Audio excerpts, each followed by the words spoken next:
అయితే నేను ఎక్కడెక్కడ చదివినా, ఏం చేసినా అని చెప్తున్నా అనమాట. ఇగో ఇక్కడ అక్కడ ఆటో ఉందా, అక్కడ మా స్కూల్ ఉంటుండే ఫస్ట్. ఫిఫ్త్ వరకు ఇక్కడ చదివినా. తర్వాత రోడ్ వైండింగ్‌లో అప్పుడు పెద్దగా ఏస్తుర్రని చెప్పి ఇక్కడ తీసేసి కొత్తగూడ లోపట పెట్టిర్రు. అదేందంటే ఇగో ఈ స్కూల్ అనమాట.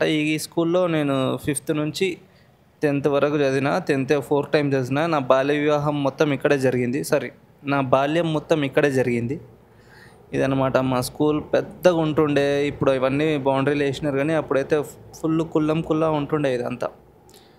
దాని తర్వాత ఇక్కడ అనమాట మళ్ళీ గవర్నమెంట్ జూనియర్ కాలేజ్ బిహెచ్ఎల్. చాలా బాగుంటుంది, చాలా గ్రీనరీగా ఉంటుంది అక్కడ. అట్మాస్ఫియరే బాగుంటుంది, ఎందుకంటే ఆ చెట్లు, ఆ వాతావరణం అదంతా ఒక లెవెల్ అనిపిస్తుంటుంది. ఇక ఇప్పుడంటే ఆ షూటింగ్లకు అవి వాడుతుర్రు అని చెప్పి కొంచెం అట్లుంది కానీ లేకుంటే నిజంగానే చాలా బాగుంటుంది.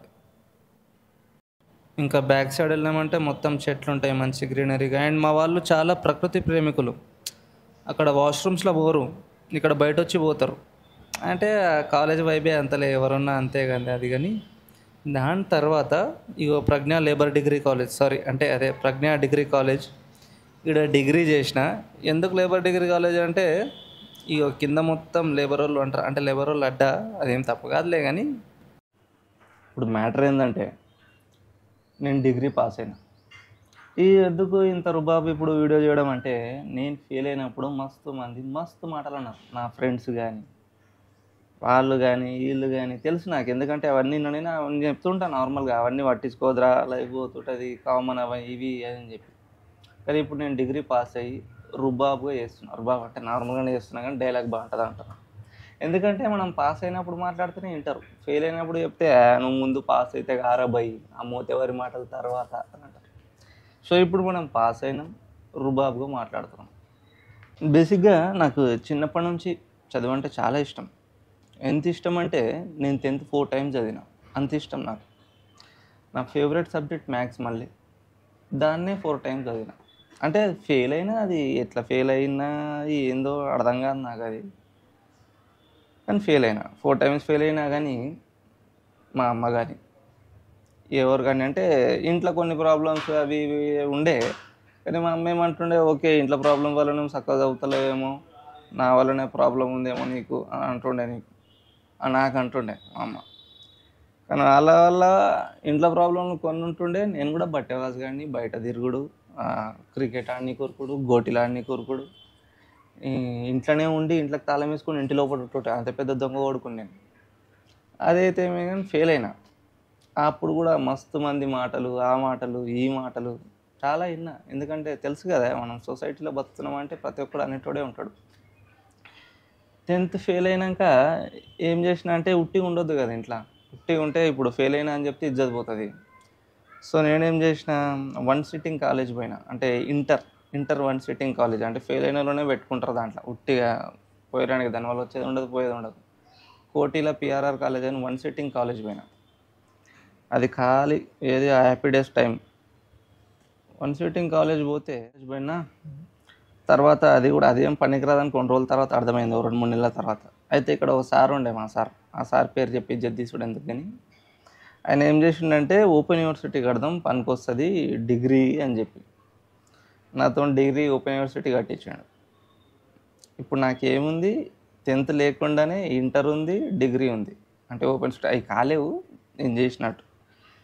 ఆ డిగ్రీ కట్టించాడు. మళ్ళీ డిప్లొమాలో ఆఫీస్ మేనేజ్మెంట్ చేయించాడు నాతో. సారీ, ఇవన్నీ ఉన్నాయి కదా, మనం సర్టిఫికేట్ ప్రూఫ్తో కూర్చున్నాం మనం. ఇక ఇదేమో ఏది ఇది డిప్లొమా, ఇది చేయించాడు. దీంట్లో కూడా బంచ్ మార్కులు వచ్చినాయి, దీంట్లో పాస్ అయినా నేను. కానీ 10th పాస్ కాలే అప్పటికి నేను. మా అక్క ఏం చేసింది, వీడు పాస్ అయ్యేటట్లేడు అని చెప్పి వికారాబాద్లో ఓపెన్ 10th కట్టించింది నాతో. నేను 2007 నుంచి స్ట్రగుల్ చేస్తే 2012లో పాస్ అయినా. సారీ, 2007 2008 అంటే 4 ఇయర్స్ అయితే ఫెయిల్ అయినా. 2012 టైంకి పాస్ అయినా కదా, ఆ ఇయరే అక్కడ నేను వికారాబాద్లో 10th రాసిన, ఇక్కడ ఇది 2 రాసిన. సో 2 పాస్ అయినా ఒకటేసారి. నేను పాస్ అయితే అట్లా పాస్ కావాలి రుబాబుగా, అన్ని పాస్ కావాలి, లేకుంటే ఏది పాస్ కావద్దు, అట్లుంటాం మనం. ఏదైతే ఇక ఇంట్లో ప్రాబ్లమ్స్ అవో ఇవో ఏవో అన్నీ నేను చేసుకున్న, బట్ నా చేతులతో నేను ఖరాబ్ చేసుకున్న కొన్ని కొన్ని తెలుసు. ఎవడో చెప్పాల్సిన అవసరం లేదు కదా. మన మనవి మనకు తెలుస్తుంటాయి ఏమేమి తప్పులు చేసినాం ఏంది అని. సో ఎక్కడిక్కడ తిరిగి 10th అయితే పాస్ అయిన 4 ఇయర్స్ తర్వాత. పాస్ అయిన తర్వాత మా అక్క అంటది శ్రీ చైతన్యం లేస్తా, నారాయణ లేస్తా, మంచిగా చదువుకుందాం, ఇప్పుడన్నా ఇన్ని రోజులు ఇట్లా ఏదో ఖరాబ్ అయిపోయిందని చెప్పి. నేనేమో వద్దామో ఇప్పటికే ఇట్లా అయింది, అవన్నీ వద్దు అని చెప్పి నేను గవర్నమెంట్ కాలేజ్లో చదువుదాం అనుకున్నాను. గవర్నమెంట్లోనే ఎందుకు చదువుకుందాం అనుకున్నా అంటే నేనే చేసుకొని నేనే కట్టుకోవాలనే ఫీలింగ్ ఉండే అప్పుడు. సో గవర్నమెంట్ ఏ కాలేజ్, మన బిహెచ్ఎల్ కాలేజ్. అందుకే ఎక్కువ అలవాటు నాకు బిహెచ్ఎల్ తిరుగుడు. బిహెచ్ఎల్ కాలేజ్ వెళ్ళి అడ్మిషన్ తీసుకున్నా. మళ్ళీ ఎంపీసీ జాయిన్ అయినా నేను. రుబాబ్ మ్యాథ్స్ అంటే ఇంట్రెస్ట్ నాకు, నిజంగానే ఇంట్రెస్ట్ నాకు, ఉట్టికి కాదు. 2 రౌండ్లో 4 అంత ఈజీగా చెప్పినా అంత ఈజీగా వచ్చు మ్యాథ్స్ నాకు. అయితే 10th ఒక సెంటర్ పడ్డది మూసాపేట్ గవర్నమెంట్ స్కూల్లో. ఎగ్జామ్ రాస్తున్నాం, కొంతమందికి చిట్టీలు ఇస్తారు, అంటే పైసలు తెచ్చి ఇచ్చిన వాళ్ళు వాళ్ళు ఉంటారు కదా, రికమెండేషన్లు. ఒకసారి తెచ్చి నాకు ఇచ్చిండు, నేను పక్కనే ఉన్నాను, ఒక స్లిప్ ఇచ్చాడు. ఆ స్లిప్పులో ఉన్న ఆన్సర్ నేను అప్పటికే రాసిన, అదొకటే నాకు వచ్చు, నేను అప్పటికే రాసేసిన. నేను రాసాగానే అది ఉన్నదే కాబట్టి అంటే ఉన్నదే ఇచ్చిండు కాబట్టి నేనేం చెప్పిన, సార్ నాకు వద్దు సార్, నేను చిట్టీలు కొట్టను, వచ్చింది రాస్తా అని చెప్పిన. ఏదో రుబాబు ఉంటుంది కదా, రుబాబుగా బతకాలని చెప్పి. అయితే ఆ సార్ ఇట్లా నన్ను షాకింగ్గా చూసి ఇంకో 4 సార్లను దొరికొచ్చిండు అంటే, రండి సార్ రండి రండి అని చెప్పి. ఎందుకంటే రాయడంట అని చెప్పిండు. ఫస్ట్ ఎగ్జామే అది, అదే మ్యాథ్స్ రోజే అనుకుంటా. వస్తేనే రాస్తాడంట, లేకుండా రాయడంట అని చెప్పాడు. అందరేమో ఇట్లా సప్పట్లు కొడుతారు, వావ్ గ్రేట్, నీ లెక్క ఉండాలి, నువ్వు వేడుకో అని చెప్పిర్రు. నేనేమో ఖుషి అవుతున్నాను, అమ్మ మస్తు అందరి ముందు ఇట్లా నన్ను సిగ్గుపడుతున్నా. నెక్స్ట్ డే నుంచి చిట్టీలు కూడా ఇవ్వలేరు నాకు, అందుకే ఫెయిల్ అయ్యి ఉండొచ్చు నేను. అట్లా కూడా ఇజ్జత్ ఖరాబ్ అయింది.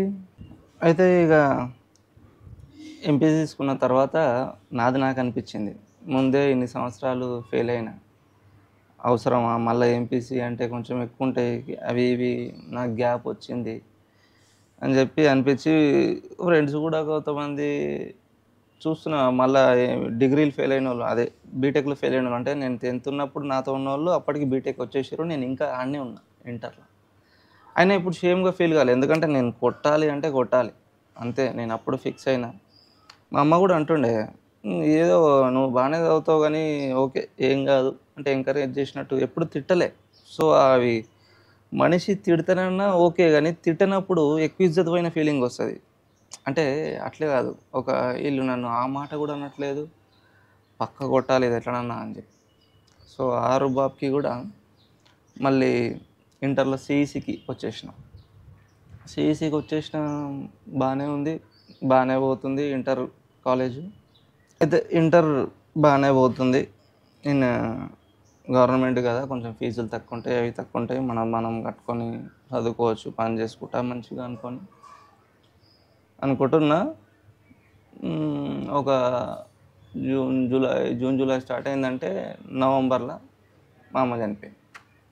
అది పెద్ద లాస్ నాకు. అంటే ముందే నేను అట్లా స్టూడెంట్ని, మా అమ్మ ఉన్నప్పుడు ఎన్నోసార్లు అంటుండే, చదువుకోవాలి బెటా, నీకు చదువుకుంటేనే వస్తుంది, నువ్వు ఈ హార్డ్ వర్క్ చేయలేవు. అంటే కొంచెం చిన్న కొడుకుని కదా, ప్రేమ ఎక్కువ ఉంటుంది ఏ తల్లికైనా. కొంచెం నేను బక్కగా ఉంటా, నువ్వు హార్డ్ వర్క్ చేయలేవు, ఏదైనా మంచి కూర్చొని పైసలు లెక్క పెట్టే పనులు, అలాంటివి పనులన్నీ ఏమన్నా చేయాలి అని చెప్పి. సో మా అమ్మ చనిపోగానే మళ్ళీ నాకు మొత్తం బ్లాంక్ అయింది. అర్థం కాదు కదా, ఎవరికన్నా అర్థం కాదు ఆ మూమెంట్లో. సో మళ్ళీ మర్చిపోయినా, ఏం కదలే. సో అప్పుడు నేను అంటే దాని తర్వాత అనిపించింది, నువ్వు ఏదో చెప్పుడు కాదురా, చేయాలి పక్క. ఎందుకంటే మా అమ్మ కూడా ఎన్నోసార్లు అన్నది, నువ్వు చదువుకో బాగుంటుంది అని చెప్పి. నాకు కూడా అట్లా కూడా ఇష్టం. సో నాకు కూడా అనిపించేది, ఏదో వీడియో కోసం అని చెప్పట్లేదు, నిజంగానే నాకు ఇష్టం చదువు అంటే. ఫెయిల్ అవుతున్నా ఓకే, బట్ ఇష్టం నాకు. అప్పుడు అనుకున్నా ఇంటర్ టైంలో మా అమ్మ చనిపోయినాక నేను ఎట్లనన్నా సరే పాస్ కావాలి ఇదైతే అని చెప్పి. నేను 10th 4 times ఫెయిల్ అయినాన్ని. మా అమ్మ చనిపోయిన 4 నెలలకి మళ్ళీ ఎగ్జామ్స్ వచ్చినాయి, inter first year. Inter first ఇయర్లో ఒక సబ్జెక్ట్ కూడా నాది లేదు, పాస్ అయిపోయినా నేను ఈజీగా కాదు చదివినా కొంచెం, నేను చదివితే పాస్ అవుతా, కానీ వేరే వేరే అన్నీ వస్తుంటాయి, అవి వేరే వేరే ప్రాబ్లమ్స్ వస్తుంటాయి, అందరికి వస్తుంటాయా నాకే వస్తుంటాయా నాకు అర్థం కాదు, అవి బయటికి చెప్పుకోలేము అవన్నీ. ఇంటర్ పాస్ అయిపోయినా, ఫస్ట్ ఇయర్లో ఒక సబ్జెక్ట్ కూడా నాది లేదు. నా ఫ్రెండ్స్ నాతో ఉన్నోళ్ళు ఫెయిల్ అయ్యారు, బట్ నేను ఎప్పుడు బయట చెప్పలే అవి అన్ని కథలు, కానీ రుబాబు అంట కావాలనే పాస్ అయినా లైట్ గీట్ అని చెప్పి. కానీ ఇన్నర్ నాకు తెలుసు, నేను ఇంటర్ సెకండ్ ఇయర్ కూడా పాస్ అయిపోయినా. ఎందుకంటే నేను 10th ఫెయిల్ అయినప్పుడు నన్ను అన్నోళ్ళు ఉంటారు కదా, ఫెయిల్ అయ్యాడు ఆ వరగాడు ఆ వర తిరుగుతాడు అక్కడిక్కడ అని చెప్పి, వాళ్ళందరూ కూడా ఇంటర్ ఫెయిల్ అయ్యారు. ఇది ఏదో వాళ్ళ పేర్లు ఏది విషయం అయితే నేను చెప్పను, మా చుట్టాలలో కూడా వాళ్ళు కూడా కొంతమంది నన్ను అన్నోళ్ళు వాళ్ళ పిల్లలు కూడా ఫెయిల్ అయ్యారు. నేను పాస్ అయినారు బాబు. మళ్ళీ నేను డిగ్రీ కట్టుకున్నా. అమ్మ చనిపోయిన తర్వాత నేను డిగ్రీ కట్టుకొని ప్రజ్ఞా డిగ్రీ కాలేజ్కి వెళ్ళి నేను ఇట్లా జాబ్ చేస్తూ చదువుకుంటా, అప్పుడప్పుడు వస్తా అప్పుడప్పుడు రాను అన్నీ చెప్పి జాయిన్ అయినా డిగ్రీలో. డిగ్రీ జాయిన్ అయ్యేటప్పుడు అందరూ కొంతమంది బీకామ్ కంప్యూటర్స్ జనరల్స్ తీసుకుంటారు. అది అంటే కొంచెం 2 సబ్జెక్టులు తక్కువ, ఈజీ ఉంటుందంట. సార్ ఏం చేసిండు, మాకు కంప్యూటర్ అప్లికేషన్స్ తీసుకో, మీరు సాఫ్ట్వేర్ ఇంజనీర్లు అవుతారు, మీరు మస్తు అవుతారు, అవి అవుతారు ఇవి అవుతారు అని అది ఇప్పించాడు. ఆయన ఇంటెన్షన్ మంచిదేనేమో, మేము బాగుపడాలి, కానీ మేము బట్టేవాళ్ళం కదా, ఈజీ అయి ఉండేటివి ఉంటే బెటర్ ఉంటుండే. దీంట్లో 7 సబ్జెక్టులు ఉంటాయి కంప్యూటర్ అప్లికేషన్స్లో. అదే కంప్యూటర్ అప్లికేషన్స్ తీసుకున్నామా, బాగానే చదువుతుండే, కొన్ని రోజులు డైలీ కాలేజ్కి పోయినాం, బాగానే నడుస్తుంది. ఫస్ట్ ఇయర్ అయిపోయింది, అందరూ 4-5 సబ్జెక్టులు ఫెయిల్ అయితే నేను 2 ఫెయిల్ అయినా. అంటే అది కూడా గ్రేటే, అందరి మధ్యలో 2 ఫెయిల్ అయినా, అలా 5-6 ఫెయిల్ అయ్యారు, గ్రేటే కదా, బాగానే చదువుతున్నాను నేను. ఓకే, అది కూడా బాగానే ఉంది. సెకండ్ ఇయర్ పోయినాం, సెకండ్ ఇయర్లో ఇంకో టర్న్ అయిపోయింది లైఫ్. అంటే ఇంకో ఎదురు దెబ్బ తగిలింది మళ్ళీ, అవి ఇప్పుడు చెప్పలేము అవన్నీ. కానీ ఆ నుంచి కాలేజ్ పోడు చక్కగా గాలే, ఇదే అయిపోయింది. మళ్ళీ ఫెయిల్. డిగ్రీ సెకండ్ ఇయర్లో ఇంకెక్కువ పడ్డాయి అనుకుంటా సబ్జెక్ట్, 3 పాస్ అయినా క్రెడిట్లో. మళ్ళీ ఫైనల్ ఇయర్లో కూడా అక్కడ ఇక్కడ అన్నీ కలిపి ఒక 8 సబ్జెక్టులు అనుకుంటా, గుర్తులేవు అన్నీ, కానీ విడగొడుతుంటాయి. 8 సబ్జెక్టుల వరకు ఫెయిల్ అయినా నేను. 8 1 2 3 6 సబ్జెక్టులు ఫెయిల్ అయినా మొత్తం మీద కలిపి. మళ్ళీ సప్లీలు కట్టుకుంటూనే ఉన్నా. ఎప్పుడు నేను 2014 to 2017 బ్యాచ్ అయినా రాస్తూనే ఉన్నా. అనేటోళ్ళు మస్తు మంది అంటారు, నేనన్నా రాస్తారా భయ్, ఎందుకు అంత టెన్షన్ పడుతున్నావు, నేను రాసి పాస్ చేపిస్తాను. కానీ నో, రాస్తే నేనే రాయాలి, నేనే పాస్ కావాలి. ఎవడు రాసి ఎవడు పాస్ అయ్యాడు మాకొద్దు. అంటే చీటింగ్ అంటే కొంచెం కొంచెం ఇట్లా చూపిస్తే రాస్తామేమో, కానీ అట్లయినా ఫెయిల్ అయినా నేను. నా దరిద్రం ఏందమ్మా అంటే, పక్కనోడు చూసి పక్కనోడు పాస్ అయ్యాడు, నేను ఫెయిల్ అయినా. ఆ పక్కనోడు పోలీసు వాడు అయ్యండి, ఇప్పుడు పేరు ఎందుకు లేదు ఎప్పుడు, కానీ నేనేమో పోలీసు అని చేయలేదు, దొరికేటోడిని నేను. ఆ తిప్పలు పడి ఈ తిప్పలు పడి రాసి నేను 2022లోనే పాస్ అయినా అంట. అంటే ఫెయిల్ అయ్యారు అని చెప్పి నేను లైట్ తీసుకున్నా. మళ్ళీ లాస్ట్ ఇయర్ ఏమో ఒక సబ్జెక్ట్కి 10,000 అన్నారు. అంత బలిసిన వాళ్ళ మనం కాదు, 2 సబ్జెక్టులు మిగిలి ఉండే. సబ్జెక్ట్కి 10,000 అంటే 20,000, మళ్ళీ పైన అది 4 28,000 వరకు అవుతుండే. అన్ని పైసలు లేవులే, లైట్ తీసుకుందామని కట్టలే నేను. ఈ ఇయర్ మళ్ళీ 3,000 సబ్జెక్ట్ అంటే ఫోన్లే మొత్తం కలిపి 8,000 అయితే ఒక మేనేజబుల్ చేయొచ్చు అని చెప్పి మళ్ళీ ఫీజు కడదామని పోయినా. ఫీజు కట్టడానికి పోతే నా నంబర్ లేదు ఆడ. నంబర్ లేదంటే ఏంది అంటే చిన్న ఆశ వచ్చింది, పాస్ అయిపోయినా ఏంది, అవుతుంటాయి కదా కొన్నిసార్లు మిరాకిల్స్ ఏమైనా జరుగుతుంటాయి కదా అని. సో మేడం ఏం చెప్పింది, ఓ 2 రోజుల తర్వాత రా, చూసి చెప్తాను నీకు నేను అని చెప్పింది. మేడం చూస్తే నేను పాస్ అయి ఉన్నా, 2 ఇయర్స్ ముందే నేను పాస్ అయి ఉన్నా. ఈ 2 ఇయర్స్ గ్యాప్లో నేను ఎన్నోసార్లు నాది నేను తిట్టుకున్నా. అంటే అండ్ ఫెయిల్ అయితే ఇంటర్లో కానీ అక్కడిక్కడ కానీ ఫెయిల్ అయితే ఫెయిల్, లైట్ ఏం కాదు, అదొక స్టెప్ అంతే, కామన్. ఇప్పుడు మనం ప్రజెంట్ అనిపిస్తుంది, ఏంది నేను ఫెయిల్ అయినా, అందరు ముందుకు పోతుర్రు అని చెప్పి భయం. ఏం కాదు, ఏం కాదు, అట్లనే ఉంటుంది. నీది నువ్వు ఎక్కువ ఫీల్ అవుతున్నావు అంతే, ఓవర్ థింకింగ్ అవన్నీ వాళ్ళు కామన్, అవన్నీ ఫెయిల్ అవ్వడు కామన్. ఫెయిల్ అయితేనే ఇంకెక్కువ తెలుస్తుంది ఎక్స్పీరియన్స్ నీకు.